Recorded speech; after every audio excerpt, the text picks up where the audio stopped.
اپنے گھر کو قبر کی طرح خالی رکھ تاکہ جب تجھے موت آئے تو دنیا سے جانے کا غم نہ رہے۔ جو انسان صرف دل سے عبادت کرے وہ ہمیشہ لوگوں سے وحشت زدہ رہتا ہے۔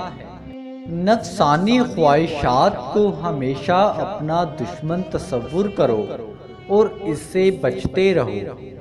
جو شخص دنیا میں عزت و مرتبہ چاہنے والا ہو وہ کبھی بھی آخرت کی لذت کو نہیں پا سکتا۔ جس سے ڈر ہو اور پھر اس کے منہ پر حق بات کہہ دینا سب سے مشکل مگر بلند ترین کام ہے۔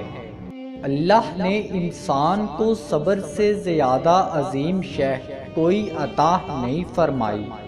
اگر صحت مند ہونا چاہتے ہو تو ایک لقمے کی بھوک کو چھوڑ دیا کرو اور کم کھاؤ۔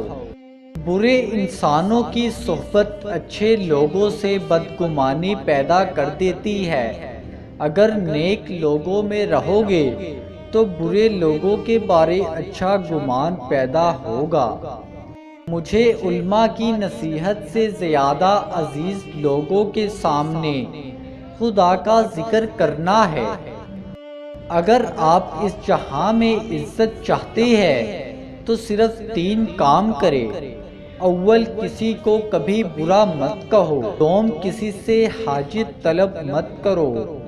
سوم، کسی کے مہمان کے ساتھ مت جاؤ۔ اگر تم اللہ کی عبادت نہیں کر سکتے تو گناہ بھی مت کرو۔ جو بندہ اللہ تعالیٰ کے ساتھ اپنا دل صاف رکھتا ہے اس کو ہم صوفی کہتے ہیں۔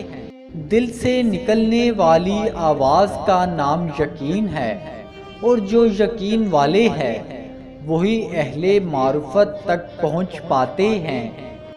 بدترین عالم وہ ہے جو بادشاہ کے ساتھ رہتے ہوئے بھی اس کو علم کی دولت نہ دے۔ سیاحت کیا کرو کہ روا پانی ہمیشہ صاف رہا کرتا ہے۔